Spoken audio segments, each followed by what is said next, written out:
Hello everyone, this is Crota giving you a shoutcast between DIMAGA and Socke here on Lost Temple. Yes, Lost Temple, everyone's favorite, or Terran's favorite map of all time, being played for some reason today. We have Socke spawning at the 6 o'clock position as the blue Protoss player. Meanwhile, we have DIMAGA spawning as the red Zerg here at the 3 o'clock position. Zerg versus Protoss on Lost Temple. Just, I guess, using very old maps to try to make the games a little bit more interesting. This is going to be an ally spawn, which I believe does favor Socke, and we'll see what Socke tries to go for this particular match. I will be referring to the other two games in this matchup. Game 1, Socke doing a brilliant job in using and effectively using Phoenixes to slow down DIMAGA's ability to really be able to macro, and then just overwhelming him with a very effective Stalker Colossus Phoenix army with a couple sentries. We are going to see the one probe now make its way around inside the base over here. Do we see an extractor yet? No, not quite yet. One should be coming out in just a moment after another drone is trained. Anyways, getting back to the game. Oh, probe also doing a good job of just trying to make sure that it's mining and trying to delay the mining of other, but not picking up probes. So if you're actually noticing, the probe is mining minerals but not trying to actually pick them up, and by doing that it delays the mining on the mineral patches, but the probe never holds any minerals, so he can go back and continue to do that trick over and over again. It is very micro intensive, but it is sometimes worth it to try to delay your opponent's mining. And oh, there he goes, actually picking up minerals, and now will be returning home after seeing the spawning pool. Now, game 2 in this series, really well played by DIMAGA. DIMAGA just taking his time, getting the 2-2 roaches very quickly, and effectively using tunneling claws in order to get around force fields. That's one of the best abilities of roaches, tunneling claws, as it also gives them the hit point regeneration. 10 hit points a second, and means that roaches are very difficult to take down. If you're wondering how much damage that is, essentially a stalker can never kill a burrowed roach if there is tunneling claws. That's how much damage it is. Of course, also the burrowed roach can never kill the stalker since it's burrowed, but the roach will actually regenerate hit points, as opposed to an 11 hit point roach will actually be able to get it back up to full hit points over time. If it is burrowed fighting against one stalker. Zerglings now trying to chase away that probe. The probe should be able to get back up that ramp very easily. Zealot already in position to ward off any of those Zerglings. The probe gonna make it in, squeeze through, and then start mining over here. Now we'll see what Socke tries to go for, and also what DIMAGA tries to do. DIMAGA in game 1 didn't scout out his opponent's Stargate, and because of that never got the early evolution chamber.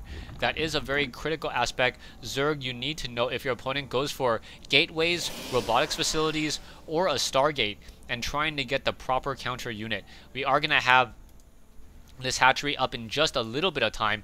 Zergling now testing that front door, but a sentry is already in play, ready to deal damage and trap it. Back over here, another gateway is currently being warped in, and now we have a third gateway. I'm taking a look at Socke. Socke is still training up probes, so this is not going to be a 4-gate all-in, especially as we are having a lot of gas currently being mined. I'm taking a look at 26 probes versus 23 drones. Slight advantage for Socke, but as soon as DIMAGA gets this hatchery up and running at his natural expansion, he will be able to spawn larva very easily and get a strong economy going. You can see back over here the queen currently just standing around waiting for that energy, should spawn larva, and DIMAGA should be able to macro up a very nice army indeed. Zerglings still being trained. A probe, I guess, wants to sneak out to that low ground. This is going to be a 3-gate, a 4-gate now, so this might be a simple 4-gate push. So Socke now may try to get some damage with these 4 gateways, as they are all going to be upgraded to warp gates in just a moment, and now more sentries being added. That is a lot of sentries to be had, and then after the sentries are all in play, he should be able to warp in stalkers behind it, and with that range be very effective. You can also see more sentries still being added to this army. Is he going to go straight for Sentry Zealot? that would be a very, very interesting combination on something I haven't seen in quite some time. Sentry Zealot is one of the most interesting strategies, as if you take a look at just the mineral army, a 500 mineral army doesn't sound that scary, but a 600 gas army definitely sounds scary. You can see total resources 1250 versus 975 as a hallucination also making its way out. Oh, so Socke may just decide to get a lot of hallucinations and battle it out that way, and then hope that the hallucinations absorb a lot of damage. You can see the Phoenix is still wandering around over here. Production-wise, a lot of damage. Production-wise, a lot of things still being trained. More sentries still being added, in addition to a forge. So the Zealots are in play. That is a lot of sentries, 8 sentries. 8 sentries, 4 force fields each at maximum.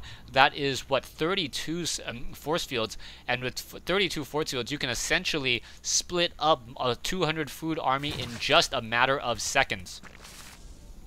Socke needs to establish this nexus on the low ground, otherwise he's going to fall significantly behind. As a forge now being built here as well, Socke wants to be able to protect this front door location.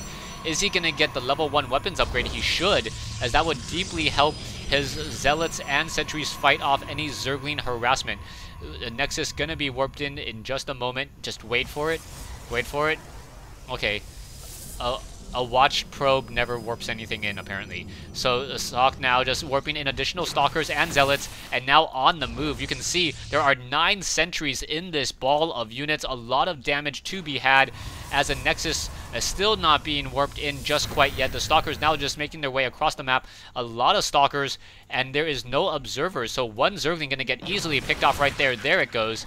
Down it goes. The Roaches do not have the movement speed upgrade. They did not have the movement speed upgrade just quite yet, so they should be able to outmaneuver many of those units. Phoenixes are being hallucinated once again in order to gain more sight. More spine crawlers coming in order to fend off what would be a very, very effective attack. Stalkers and Zealots now coming in as well. And how much damage can he do? Stalkers now want to try to outrange those Roaches, getting some damage there, and now more Stalkers still coming in as well, just getting damage left and right, trying to get those force fields down. No force fields yet, as those sentries are just waiting and waiting. The transfusion trying to save a low hit point Roach, and now the Stalkers are finally starting to take some damage, but another transfusion saving some low hit point units. There's the force fields, and the Roaches are unable to battle. The Queen now in trouble there. One Queen gonna get taken down, another spine crawler may get taken down. No, those Roaches are not going to be able to join in, but 4 force fields in order to trade and take down a Queen. Spine crawlers now making their way forward to be able to more properly defend this upcoming battle. Nexus about 4/5 of the way completed, as a Phoenix once again being hallucinated out into the field and trying to keep track of his opponent's positions. We still have a large number of force fields off of 9 sentries, as we have a slight economic advantage for DIMAGA. A Spire also coming into play, so the Spire should help out. Mutalisks are very, very effective, but that is a lot of sentries to deal with. 9 sentries in addition to 8 Stalkers. That is a lot of anti-air. Even though sentries do not do bonus damage towards light, nor do Stalkers, that is a lot of damage to be had, especially with level 1 weapons upgrades. DIMAGA now simply sitting in his base, trying to get a stronger economy going. He does have a large amount of minerals and gas, so he should be able to macro up a large number of Mutalisks the moment they come out. Taking a look, he has 9 larvae and 6 larvae, so yeah, Mutalisks now just being pumped out with relative ease. And now perhaps going to 7 Mutalisks very, very easily. The Spire is up. The hallucination was able to spot this over here, as more spine crawlers are still being added to this army. Zerglings now making their way over here. A Zealot gonna try to take down this hatchery. Zealot will not be successful, as the Zerglings just swarming in from behind. The Zealot should be able to get a decent number of kills. 1, 2. I believe it was able to get off 2 kills onto those Zerglings before the Zerglings pecked it apart. Mutalisks still being added to this group off of 4 gas play. That means we're going to be getting about 4 to 5 Mutalisks every minute. And now we are already sitting at 8 Mutalisks. If he waits another 2 minutes or so, he should be able to get up to 16 Mutalisks. And Mutalisks are very effective in large numbers, especially if there is no anti-air. There are a couple of photon cannons, but photon cannons don't deal that much damage towards Mutalisks. Missile turrets are much more effective. Missile turrets also have less hit points and less armor overall, but the missile turret is able to fire faster and deal more damage against those units. Spine Crawlers now once again positioning themselves, and DIMAGA now trying to bring natural defense into his opponent's side of the map. We now see 10 Mutalisks still being 10 being added, 1 already incoming over here, and 2 more being added. So we're gonna have 13 Mutalisks in just a second with the level 1 weapons upgrade. Mutalisks now coming in, getting damage onto the photon cannon. 1 photon cannon is down, and now going after that pylon. The Stalkers are able to blink themselves over, and I believe no damage was really dealt to this Mutalisk group. All 12 of them are now still here, or 13 of them are still here and able to fight another day. The Stalkers are going to have a very difficult time. Level 2 weapons upgrade has been completed. Level 3 now underway. Those sentries dealing 8 damage in attack instead of 5. Sentries once again on the move, and we'll see how much damage they are capable of. There are a lot of Spine Crawlers here, so that is a very difficult proposition to try to go toe-to-toe against this group of units here. The Mutalisks look like they want to shoot down another pylon, perhaps get some damage onto some of those probes as well. No, the Glaive Worm is not going to chain. Perhaps getting some damage onto the Simulator would be able to start dealing some damage back towards those probes. Back over here, we can see Zerglings now trying to clean up Stalkers clearing out the destructible rocks here. That's an interesting move. I cannot believe that Socke is thinking about taking this gold mineral patch. That's a very difficult mineral patch to try to defend, especially with Spine Crawlers on the front door.